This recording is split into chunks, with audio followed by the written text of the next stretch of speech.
Gemba? That's the topic for today. So, does anybody know off the top of their head what the word Gemba is? What is this weird random word? Anyone heard of it before? A couple people? What does it mean to you?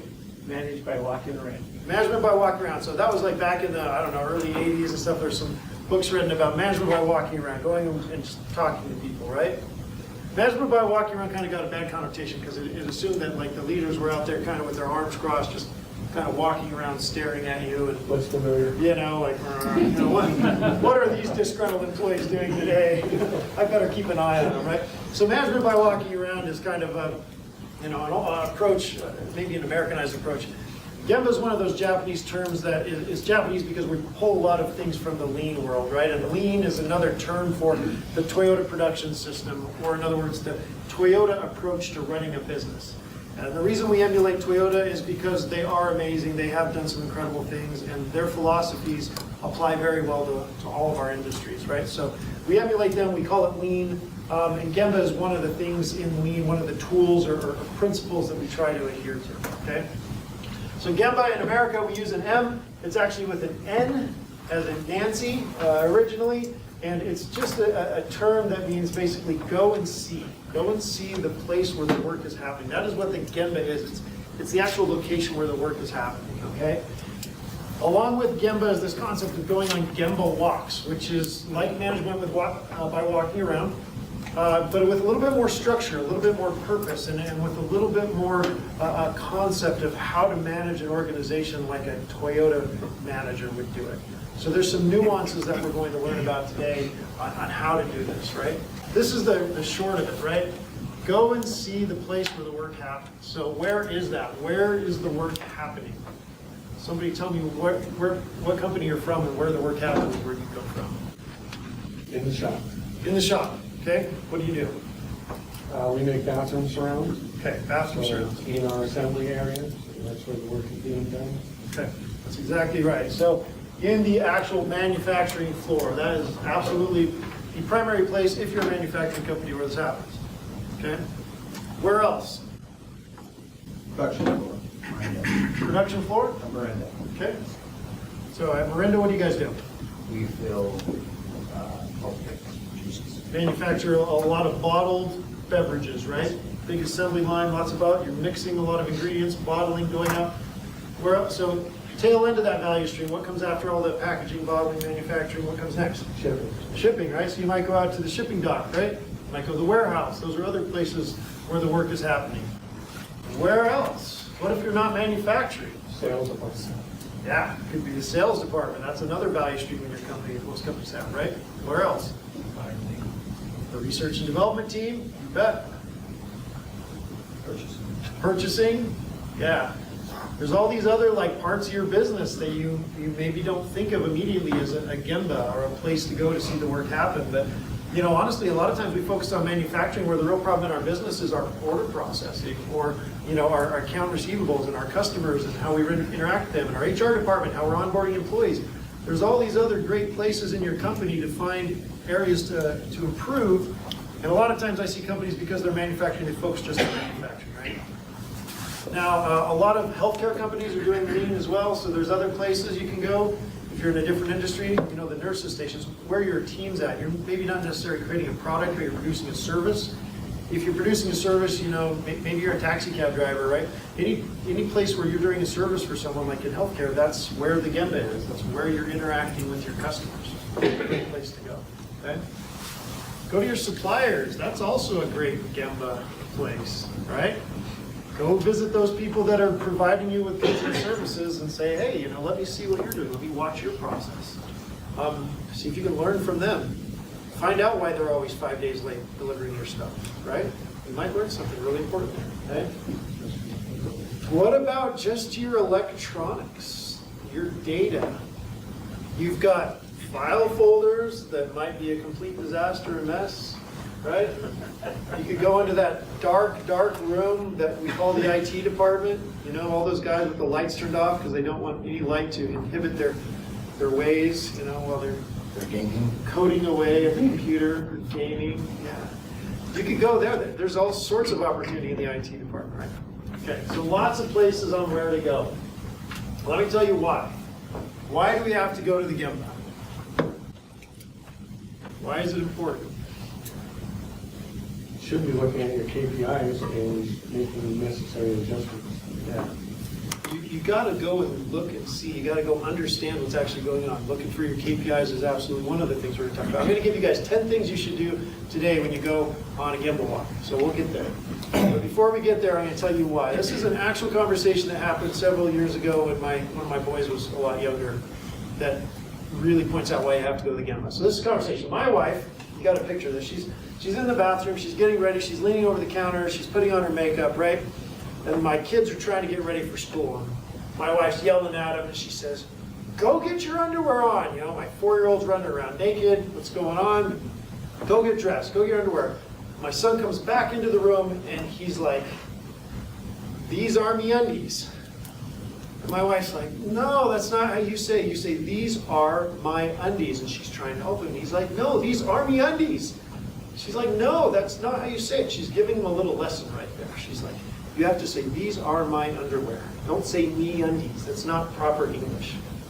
And he grabs them, and he holds them up, and he shakes them. He says, "No, Mom, these are me undies." He's asking her a question. What underwear am I supposed to put on?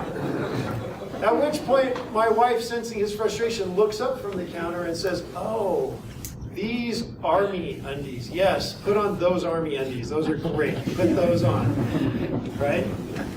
So sometimes you think you know what's going on, but until you pick your head up and actually go and see what's happening, you don't really know, right? And sometimes, even if we've been out to the shop floor or we've been to that sales department and we go talk to the people, we think we know because we went and talked to them for a little bit, right? So we get this syndrome right here, where I saw it, I went to the manufacturing floor, I saw it, and now I know. So when you look at this, those lines crooked, parallel, are they compressing? They look like they're compressing to me, right? They look like one's going this way and the other ones are going this way, right? I've seen it, I already know. It's like a ladder, it goes up and down in a zigzag. But if we were to take a flat line and measure it, we can see that those lines are actually perfectly flat all the way down. So sometimes just seeing isn't enough. Going to the Gemba means more than just walking around and seeing something. You got to dig a little bit deeper. Go get some more information. You got to dive in. So we're going to learn how to do that. How to do more than just management by walking around. Anybody can go walk around the shop floor. Anyone can go walk around the nursing station. That's not what we're talking about when we talk about going to the Gemba. It's deeper than that. Okay? Why do we go to the Gemba? There's a few things we need to do here. Okay? Number one, it's going to improve our understanding of what's going on. Right? That's obvious. It should improve our understanding. Number two, helps us gain agreement. Agreement between the other managers, agreement between us and the employees, right? Without that agreement, a lot of things can go wrong and maybe things won't go the direction you hope they would. Improves our judgment. You will learn a lot and you will be able to make better decisions as a manager if you spend enough time at the place where the work happens, right? Developing empathy. I'll show you a slide or two of times when I've developed empathy by walking the production floor and seeing what happens and actually having to do the work, right? You really do understand more of what happens. And then developing your team. This is another great thing that comes out of going to the Gemba, right? Gives you a chance to help your team improve, okay? And you. So those are 5 reasons why we should Gemba. So now we're going to talk about how to Gemba. 10 things. I could probably come up with 20. In fact, I was trying, for the sake of simplification, I tried to narrow this down to 5 at first. I'm like, I can't do 5. I settled in 10. There's a lot of things you can do when you go to the Gemba, but here's 10 things that I really like to do when I go out to the floor and do the Gemba, okay? So, number 1, we're going to go just step by step, look for waste, okay? So we all know the 8 wastes, right? Officially the 7 wastes from Toyota plus the extra 8th one we added because we're Americans and we like to add things. So some of the wastes we're looking for. Give me some of the wastes that you guys have seen when you've gone to the Gemba in the past, just for your company. Product waste. Product waste, like what? Product being scrapped, what? Product being too much, using too much, or just the waste that comes from using too much product. Too much product, having inventory. What do you do? I do at a salon. A salon, okay, yeah. Too much inventory, too much going on. Perfect. okay? What else? What other waste? I'll give you a reminder of what the 8 wastes are here. What other wastes have you guys seen? Biggest one for me is mileage, which is transportation. Transportation waste. People walk 9 miles to do a 2-mile job. Yeah. We have tools for these things, right? And this is one of the things you can do on your Gemba Walk. You can go out and you can watch and you can observe the waste, and then you can help your employees say, you know, what waste are you seeing, and what tools could we use, you know, lean tools do we have in our back pocket that we could be using to eliminate this waste, okay? So when you go on waste walks, one of the things I do is I take a piece of paper with me. I always have a sheet of paper with you. I have a clip. You know, clipboards are a little intimidating. You can be out there with a clipboard and people think you're evaluating them, so those are kind of a little tricky. If you do it on your iPhone, then people think you're just out there playing video games on your phone, and then they look at you funny too. So there's a perception thing with going on a Gemba Walk, so you got to be kind of aware of. So when I go on a Gemba Walk, all I'll typically do is take a normal size sheet of paper and I'll fold it into 4s, which makes it sturdy enough to write on, small enough to fit in my hand, and it doesn't look like I'm on my phone or that I'm evaluating anyone. And I can stuff it in my pocket when I'm talking to people. So, just a little tip, when you go on your Gemba Walk, have a piece of paper, but don't make it look like you're on top of people, right? If you have a standard work template that you're printing on a piece of paper every day, that's a fantastic use of that standard work template. If you don't know what I'm talking about, that's okay, come talk to me. If you do, then you know what I'm talking about. Okay. 8 wastes. So we know what the 8 wastes are. Here's just like you said, like one of the tools that you can use in the 8 waste spaghetti diagram. I love watching the motion waste. I love watching people. Boy, I work at a hospital out in Tooele, and we sat there and watched and observed things happening for hours one day. And my buddy Scott and I out there, we watched and just watching all the motion waste and people going here and there and all over the place. It was eye-opening, right? Really just to see what's happening, and then you think, wow, we can make this better. And then you have to get the team involved, help them see that same problem, help them want to make it better as well, right? So it's great for you as a manager to go walk around and see what's happening, but if you're not making it a team effort, not much is going to happen from that, right? It's just information. So we're looking for waste, but we're also looking for the big 3. And if you've ever been to any of my webinars, you know it's more than just about waste. What are the other 2 of the big 3 things that we talk about with lean? So eliminating waste, which is MUDA. What are the other 2 M's? MUDA, Murray, and Murrah. Waste, variation is the other thing we're looking for when we go to the Gemba. We go observe, we're looking for how much variation is there in our process, right? And then we're looking for Murray. Are employees overburdened? Is the work hard for them? Is it stressful for them? Are they not enjoying their work? Nobody likes a work environment that is, strenuous. It shouldn't be. We should design work to be easy. Challenging, yes, maybe, but not, overburdening to the employee. So a lot of times when people learn lean continuous improvement, they're always focused on the waste, but you've got to remember there's 3 aspects to it, not just the one. So number 2, look for abnormal conditions. We're out there, we're looking for waste. Abnormal conditions, everything you're looking for falls under the waste, but abnormal conditions is definitely one of them. So, in an office area, for example, are the people busy, working, kind of look like they're doing their job? Is that what's happening? Or are people standing around and talking? So I'm just using an office example here, but that's me right there, just chatting it up with some folks, Maybe I'm getting work done. I don't know. If you see this in your work, what would you do as a manager? You went to the Gemba and you see a whole bunch of people just standing talking around. What would you do? You yell at them. You yell at them. Okay. And I ask you a question. Or I ask you when you're saying, what are you doing? Or join them. Yeah. Yes, maybe start with what are you doing before you jump right to yelling at them. That's probably a good idea. They might actually be getting something accomplished, they're just not sure. They might. They could be having a work conversation. You might find out what? Oh, the network's down. We can't do anything, right? It might be something different going on, right? So, great point. When you start engaging your people, when you start talking to them, you want to learn to ask questions. This is one of the key differences between the management by walking around and Gemba. As a good lean manager, you want to start by asking questions. Open-ended questions, not questions that you have a predefined hopeful outcome for, right?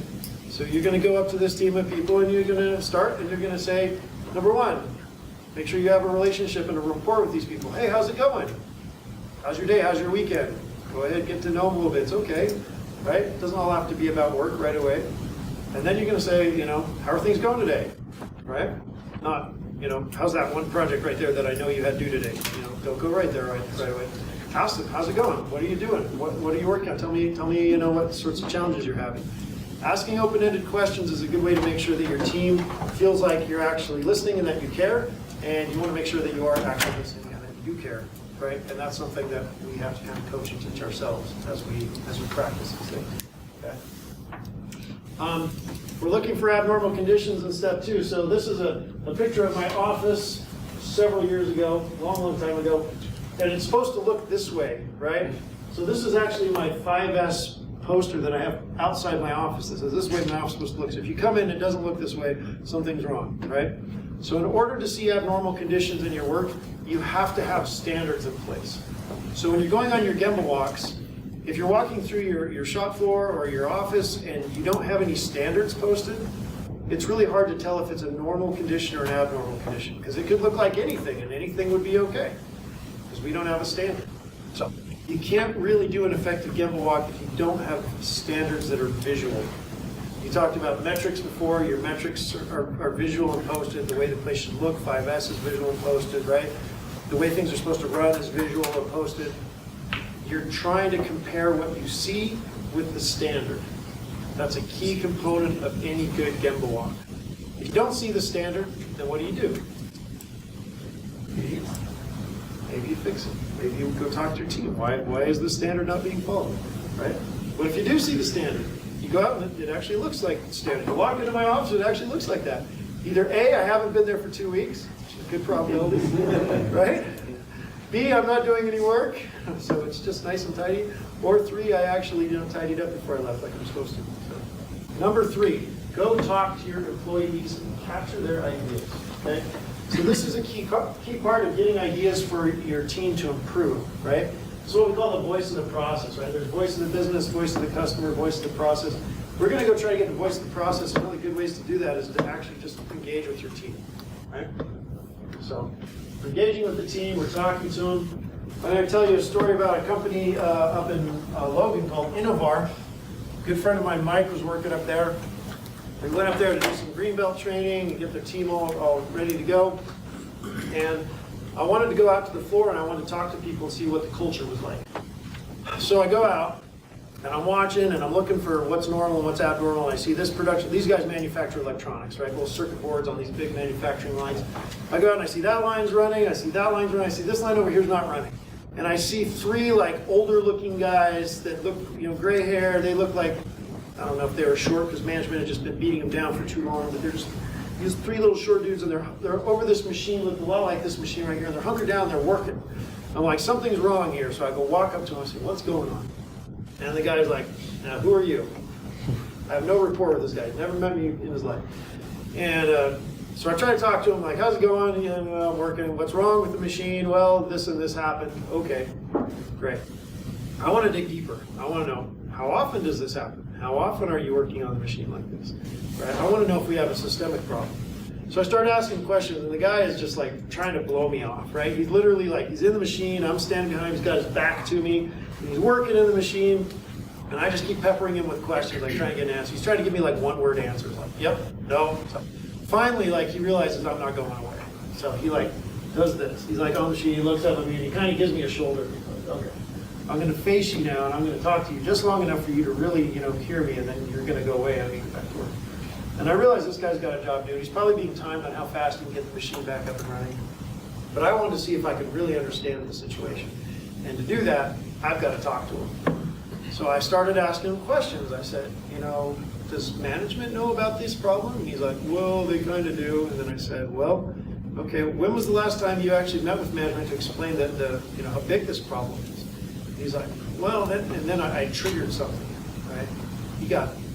I found something in him that kind of made him mad. He's like, you know what? I've tried to talk to him, and every time I do, they just blow me off. And at this point, I knew I'd gotten his attention, because he went from like turning to me with his shoulder to like he abandons his machine, and he like turns to me, and he takes one step away from the machine. So I'm standing over here. He goes from being hunched over the machine, kind of cocked, and now he's like standing here. He's got his legs spread apart, and he's like Now he's mad. He's like, I was telling management about this, I tried to meet with them, and they weren't listening to me, and da da da. And he's like, we've had this over and over. He's like, and then so me and my guys, we just gave up, and da da da. And he starts going off, and he gives me like 25-minute earful of how systemic this is, that he has to keep bringing up these problems over this company. How long did that take? I don't know. I probably harassed him for 10 minutes, maybe, before he started to open up. Was it worth it? Oh yeah. After I got him talking to me, he realized I wasn't, someone there to judge him. I wasn't there to attack him. I was just literally trying to understand. He opened up, and then once he opened up, I was able to ask him more questions and actually get to the root cause of the problem. But I had to take the time. And that's my point with this, is if you guys want to have your employees open up to you about what's really happening, you can't breeze through, ask how's it going, and then be gone, like in a few seconds. You literally have to camp out at a workstation long enough to see what's going on, talk to the employees, and get them to open up to you. And it took me a while because I was only out there once, right? That one time with that guy before I had to go. But if you're a manager at a company, you can go out there every day, or a team leader, right? You can really spend the time and get to know your people and listen to them long enough to get them to open up. Number 4, observe the process and map the process. So one of the main reasons you're out at the Gemba is to try to see what the process is taking place, right? We hopefully all have work instructions, SOPs, documented processes that we're trying to follow. But how many of you think that what you have documented is really what happens when you go see the process? Anybody think that's what happens? Yeah. If it does, then good for you, right? In fact, most of the clients that I work with, one of the biggest problems isn't that they don't have a documented process, just that they're not following it, right? So that's one of the things you're looking for on the production floor is, can we go see the process? So these are some actual process maps that I've done with teams, right? And we've gone out and we've walked the process, and we get the team together and we say, oh, look, let's just write down what we see. No, this happens, and then this happens, and this happens. And holy, it's a mess. This doesn't look like the value stream maps you see in the books, does it? It's because those are a bunch of baloney. If you ever read a value stream mapping book and they have all these beautiful drawings and all, I always think, what do you do with that? It's not even useful. It's not real, right? This is a real value stream map. This is a freaking mess. Because that's what actually happens on the production floor. This and this and this and all these steps, and then this happens, right? You need to document what you see when you go out on the Gemba. So you're going to write it down on your piece of paper, you're going to talk to your team, and then you're going to find some time to pull them into a room and actually map it out together so that everybody says, yeah, that's what happens. And then you can start to address the issues that you see because you've got them on paper in front of you, right? So value stream mapping is an incredibly powerful tool when you go to the Gemba, right? Balance what you see against an actual process map. Okay, number 5, review 5S and safety. When you are going to the Gemba, we often will do special Gemba walks. Sometimes we do 5S walks, sometimes we combine them, sometimes we do called safety walks, sometimes they're both. So when you guys start setting up Gemba walks in your companies, you might decide that certain days you do different types of walks, meaning you're looking for different things on different days. I recommend going on a Gemba walk every single day. All right, make the time for it. And that means if you got 5 days in a work week, maybe, we have safety Thursdays. And every Thursday, all we look for is safety problems. And maybe we have process Mondays. And on Mondays, all we care about is processing. Maybe it's people Tuesdays. And on Tuesdays, it's all about forming relationships and getting to know our people, right? You can create a theme for your Gemba walks and then use that theme to focus your efforts, right? Why am I walking the floor today? What do I hope to get out of it? How am I helping my team? So 5S and safety is a very good way to focus a Gemba walk. Okay? How would I possibly have seen an employee having this behavior if I wasn't walking the floor, right? And then what should I be doing about this behavior? I've got an employee reaching into a machine, right? This is a staged photo. It didn't really catch the video. I put an employee in harm's way and said, will you stick your hand in that machine so I can take a picture? And that employee said, no. And I said, please. And then they did it. I'm a terrible influence. But I got an amazing photo that I've used for 15 years in my slide deck. So it's fantastic. And they didn't lose any fingers. Other people have. which is why you need to go on your Gemba Walk. Make sure people aren't losing fingers. So, the 5 S's, if you don't know, we have all these fun posters I'm showing you. You can get a poster, post it area, remind your team, hey, what are the 5 S's? Sort, set, order, shine, standardize, sustain. If you don't know those by heart, you should learn them. And more importantly, you should probably apply them. If you're doing 5S at your company, which is a workplace organization tool, you should have a red tag area. That's a great place to go on one of your Gemba Walks. Red tag is moving all the equipment that you're not using out of the area, so it declutters the area, putting it somewhere where you're either going to use it later or get rid of it. And if your red tag area fills up, then you know it's probably time to get rid of some stuff. Most of us know what a red tag area is because we call it our garage. And that's pretty much where stuff goes that we don't use, and then it piles up, and then we have a spring cleaning sale, I don't know. Or you just keep it, become a hoarder, and then you get your own TV show. Either way, it's a win-win. But at work, it's not okay. There's no hoarder shows on, I don't know, maybe that's a new thing we should do. Business idea. Business hoarding, like going into factories where they just hoard stuff and have, we're doing this. We could do that. We're making it. I patented this right now. If you've done a 5S event, right? You've taken an area and you've cleaned it up. You should be validating that your past projects are working, right? That's one of the things you do on a Gemba Walk. If you made improvements last week, last month, you should be going out with those improvements on a checklist and validating that they're actually sticking. Okay? You guys starting to get overwhelmed yet of all the stuff you can do on Gemba Walks? Good. Where does a 5S apply? Where are you going on Gemba Walks to check? Well, everywhere. The office. Yes, absolutely. You should have Gemba Walks for office. We used to have 5S Fridays. And 5S Fridays was all about going into the office and 5S'ing the office. And the team was like, oh, we don't need 5S. Like, yeah, we do. And sure enough, man, we started digging on. You guys tell how old this is. Those computers. Oh, man. These were the good old days. Online, going to the management areas, right? Nothing better than doing a 5S event in the senior executive office pool, man. That's fun. Get those senior managers all cleaning up their desks. That's a good time. So, okay. Teach. One of the best things you can do on a Gemba Walk is actually teach and coach. And every great achiever is inspired by a great mentor.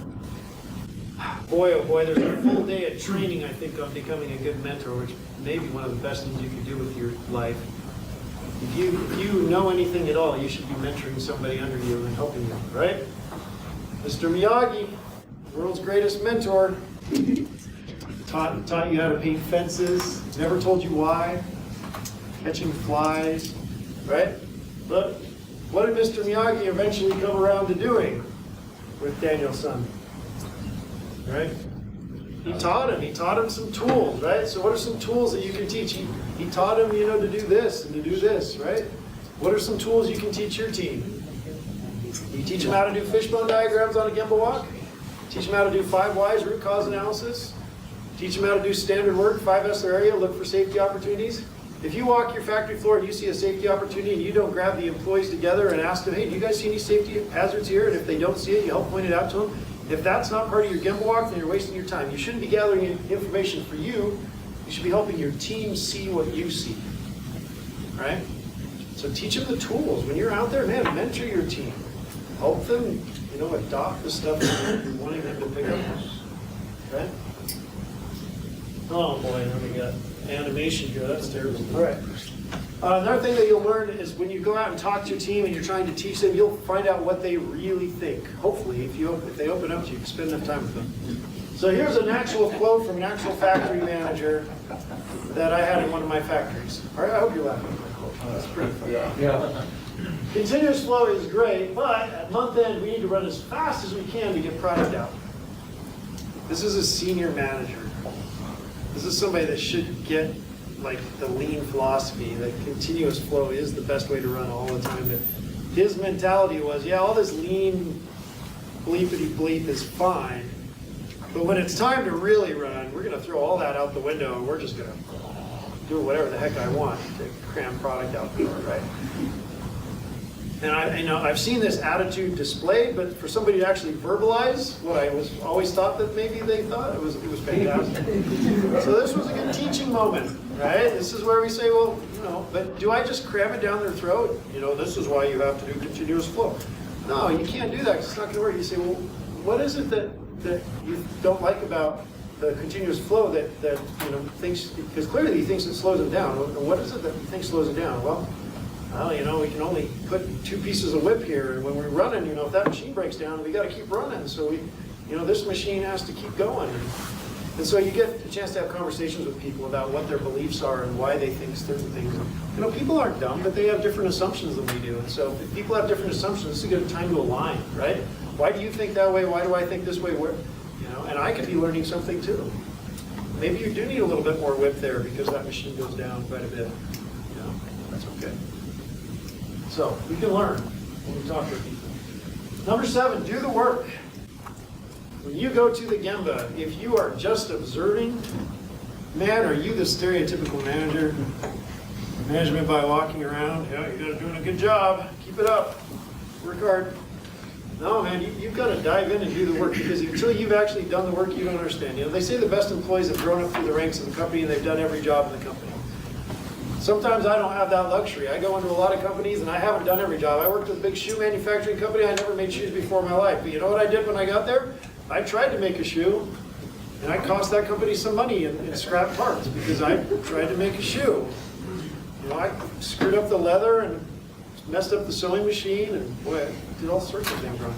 But you got to do it. You know, this is a picture of me like 3 months ago filling a pallet up with mattresses.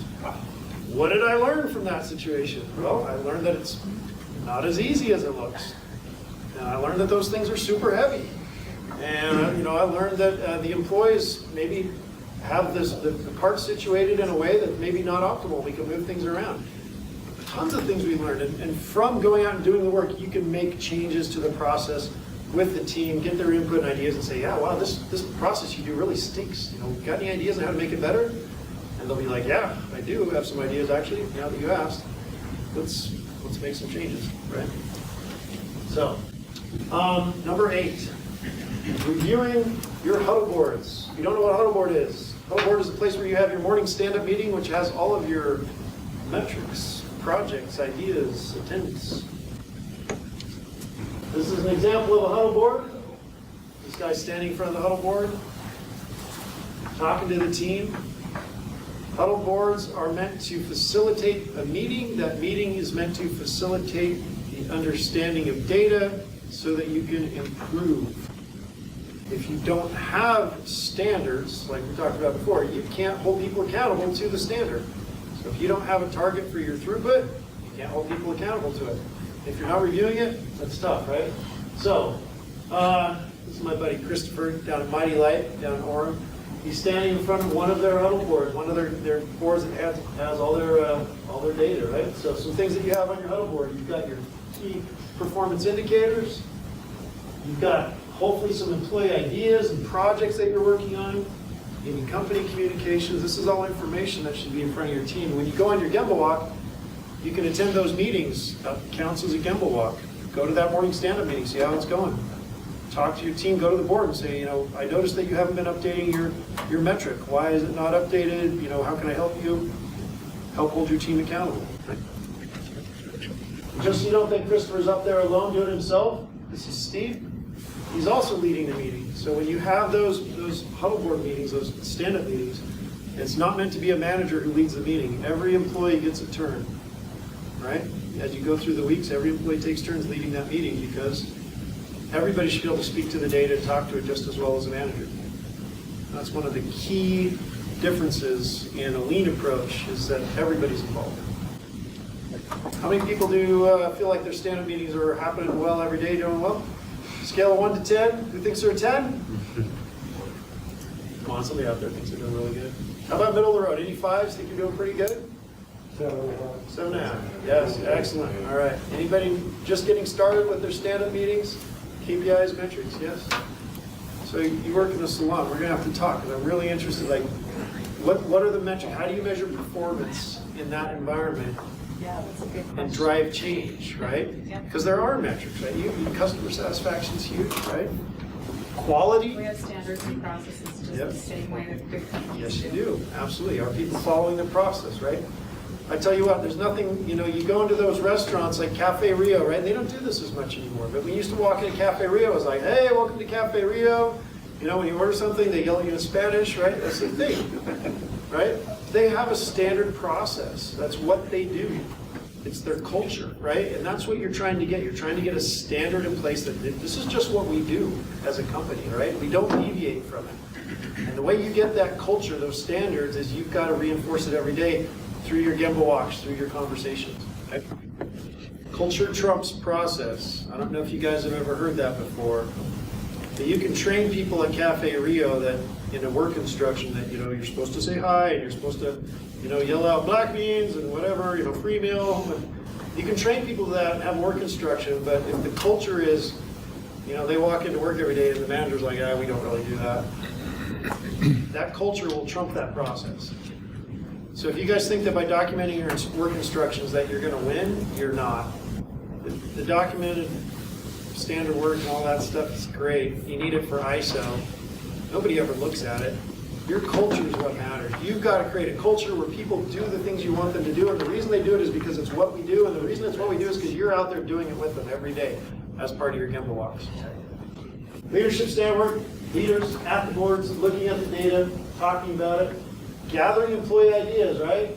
What's the problems that we're having? What's our goals? What are we trying, right? Having some boards that drive continuous improvement, that's part of it. Having information on the company and how we're progressing is part of it. Okay? Number 9, doing Kaizens. So, a perfectly valid part of going on a Gemba walk is doing process improvement. You should say, hey, I've got a problem, it's a big problem, I see the problem, we should be able to stop work right then and there, and we should be able to do a process improvement. Okay? So, you know, don't worry about interrupting work. We have to believe in pulling the andon cord, which means stopping work and fixing right away. So sometimes you just have to stop and fix, and that means if you're on a Gemba walk and there's a serious issue, you pull the team together and you work on it right then. That counts as a perfectly valid thing to do on a Gemba walk. So, you know, these are some examples of Kaizen events. Always take before pictures, always have after pictures. It's one of the best things you can do for the culture of your company is show people the improvements they've made. Otherwise, you'll forget. You make changes. If you don't take pictures and post them on the wall, 2 weeks later, you'll forget all the cool things you did, and you might get depressed and feel like you don't do anything. I get that way sometimes. I get, toward the end of the year, I'm like, what did we even do this year? And I got to go back through all my notes and all the projects we did. I'm like, oh, we did all this cool stuff. Right? Wow, that's awesome. Before? Yeah, does that call for an emergency? Yes, it does. Yes, it does. That's an emergency. That would be a small reason. Look at all the inventory points there. Well, there's inventory everywhere. How much is on hand? Do we have enough? Future state. This is my, again, one of my buddies over at Mighty Life that made these bids, organize the inventory. It's just beautiful. I love it. So, yeah. There we go. Number 10. Last thing you should do on your Gemba walks. Don't miss an opportunity to let your employees know that you absolutely love and appreciate them and all the hard work they do. And your fellow managers and your boss, without sucking up to them.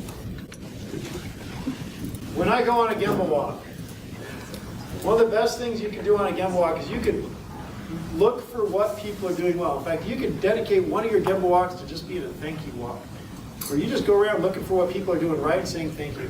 One of my pet peeves is when the floor of a shop is not clean and there's stuff on the floor. Whenever I see somebody sweeping and cleaning the floor, I run to that person and I tell them thank you, because it's just one of my pet peeves, and I love it when people are sweeping. I love when they're wiping down the equipment, and it's just beautiful. It's just, you know, it's one of my things. And so when I see someone doing it, man, I tell them thank you. And you know what? When they hear thank you, they appreciate it. Their peers see that they said thank you. It reinforces their behavior. So the next time I go out on the shop floor, you know what? More people are sweeping.